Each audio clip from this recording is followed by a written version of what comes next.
ایک ایسا پھل جس کا ذکر قرآن پاک میں 7 بار آیا ہے۔ اس پھل کا شوگر کے لیے سعودی ڈاکٹر کا خود پر آزمایا ہوا نسخہ جس سے آپ بھی شوگر کو ختم کر سکتے ہیں۔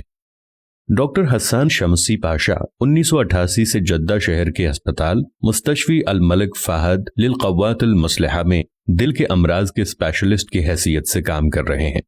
ان کی کارکردگی اختصار کے ساتھ ویکیپیڈیا پر دیکھی جا سکتی ہے۔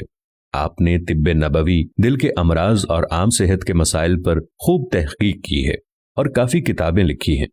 آپ کی ایک کتاب زیت الزیتون بین الطب والقرآن اپنے انداز کی ایک انوکھی کتاب ہے۔ یہ مضمون ان کے دیے ہوئے ایک درس کا خلاصہ ہے جو آپ نے ایک کانفرنس میں بتایا۔ عوام الناس کے فائدے کے لیے اس کا ترجمہ یہاں دیا گیا ہے۔ انہوں نے اپنی کتاب میں اپنے بارے میں یوں لکھا ہے کہ جب مجھ پر یہ بھید کھلا کہ مجھے شوگر ہو گئی ہے اور اس کا لیول 500 تک پہنچا ہوا ہے تو میرے پیروں تلے سے زمین نکل گئی۔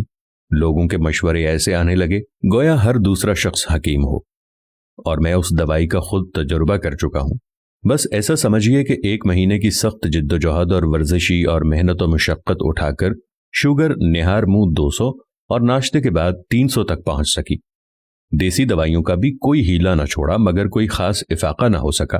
اس مرحلے پر میں نے طے کیا کہ اپنے آپ کو ہلکان کرنے والی بھاگ دوڑ چھوڑ کر اپنا علاج خود شروع کرتا ہوں، اور میں نے یہ 3 ممکنہ طریقے سوچے۔ نمبر 1 پر تھا سخت ورزش اور کھانے پینے میں انتہائی پرہیز۔ نمبر 2 پر تھا زیتون کے تیل کا استعمال۔ نمبر 3 تھا کسی باقاعدہ ہسپتال سے علاج کا شروع کروانا۔ ہر طرح کے علاج کا فائدہ دیکھنے کے لیے میں نے ایک ہفتے ان تینوں پروگراموں پر عمل کرنا شروع کیا تو نتائج کچھ یوں نکلے۔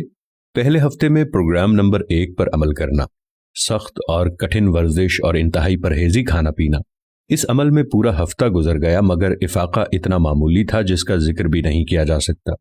دوسرے ہفتے میں پروگرام نمبر 2 پر عمل کرنا اور زیتون کے تیل کا استعمال کرنا۔ اس ہفتے بہت ہی حیرتناک تبدیلیاں پیش آئیں۔ ہفتے کے ابتدائی 3 دنوں میں ہی شوگر ناشتہ کر چکنے کے بعد 180 درجے پر اور نہار منہ 100 درجے پر جا پہنچی، جبکہ ہفتے کے باقی دن کے عمل کے بعد شوگر کا لیول ناشتہ کر چکنے کے بعد 93 درجے تھا۔ اس ہفتے بھر کے علاج کے بعد میرے دل میں کئی سوچیں آئیں۔ کیا زیتون کا تیل ایک وقتی علاج ہے؟ بعد میں کیا ہوگا؟ کوئی بھی مریض اس پر عمل جاری رکھے یا چھوڑ دے؟ کیا انسان کبھی کبھار ایسا کر لیا کرے اور پھر چھوڑ دیا کرے؟ کیا زیتون کا تیل انسانی لبلبے کو دوبارہ کام کرنے کے قابل بنا دیتا ہے؟ کیا زیتون کا تیل انسانی خون میں شامل زیادہ شوگر کو چوس لیتا ہے؟ کیا زیتون کا تیل جسم میں انسولین کی پیداوار کو بہتر بناتا ہے؟ ہو سکتا ہے میری ان ساری باتوں میں دلچسپی لینے والے حضرات اب میرا جواب جاننے کے منتظر ہوں۔ میرے پاس بھی واضح جواب موجود نہیں ہے، مگر مجھے بس اس سے غرض ہے کہ زیتون کے تیل کے استعمال سے میرے خون میں پائی جانے والی شوگر کا لیول مسلسل گھٹتا چلا گیا اور شوگر سے پیدا ہونے والے آزار جاتے رہے۔ باقی کی ساری باتیں غیر ضروری ہیں۔ زیتون کے تیل کو میں جس طرح استعمال کرتا تھا وہ یوں تھا کہ 2 یا 2 سے زیادہ چمچ زیتون کا تیل سونے سے پہلے پی لینا، اور اتنی ہی مقدار صبح نہار منہ کلی کیے بغیر پی لینا۔ اس میں سے سب سے اہم بات یہ ہے کہ میں نے رات کو پی جانے والی تیل کی خوراک بس 1 ہفتے ہی استعمال کی، تاہم صبح نہار منہ پینے والی خوراک کو میں نے اب تک برقرار رکھا ہوا ہے۔ یہاں میں ایک ہی سوال کا مبہم سا جواب دینا چاہتا ہوں کہ کیا شوگر میں کمی اور شوگر سے پیدا ہونے والے اعراض کا خاتمہ واقعی زیتون کے تیل کے استعمال سے ہی تھا؟ میرا جواب یہ ہے کہ مجھ پر تو یہی آشکار ہوا، اور میرے ساتھ ساتھ ان تمام لوگوں پر بھی جنہوں نے میرے مشورے پر عمل کیا اور اس طریقے سے اپنا علاج کیا۔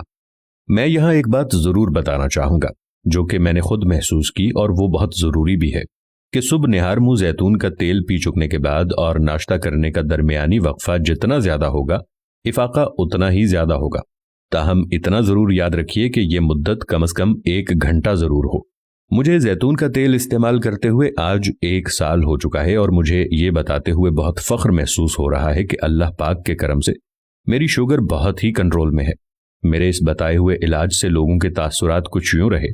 بعض نے پہلے دن ہی شوگر کا لیول 100 درجے گھٹ جانے کا بتایا تو کچھ نے یہ تبدیلی 4-5 دنوں کے استعمال کے بعد مرتب ہوتی ہوئی بتائی۔ اکثر لوگوں نے پیروں کے ٹھنڈے یا گرم ہو جانے کی شکایت کا ازالہ ہو جانے کا بتایا۔ کچھ نے کہا کہ ان کے پیٹ سے متعلق کئی شکایتیں جاتی رہیں۔ کچھ لوگوں نے تو یہاں تک بھی بتایا کہ اب انہوں نے شوگر کی دوائی کھانے کے معمول میں بھی تبدیلی کرنا شروع کر دی ہے۔ شوگر کا ٹیکہ لگوانے والوں نے بتایا کہ انہوں نے یہ مقدار اب آدھی کر لی ہے اور اسے بھی ختم کرنے کا سوچ رہے ہیں۔ اکثریت نے بتایا کہ اب ان کے پیروں یا گھٹنوں کا درد جاتا رہا ہے۔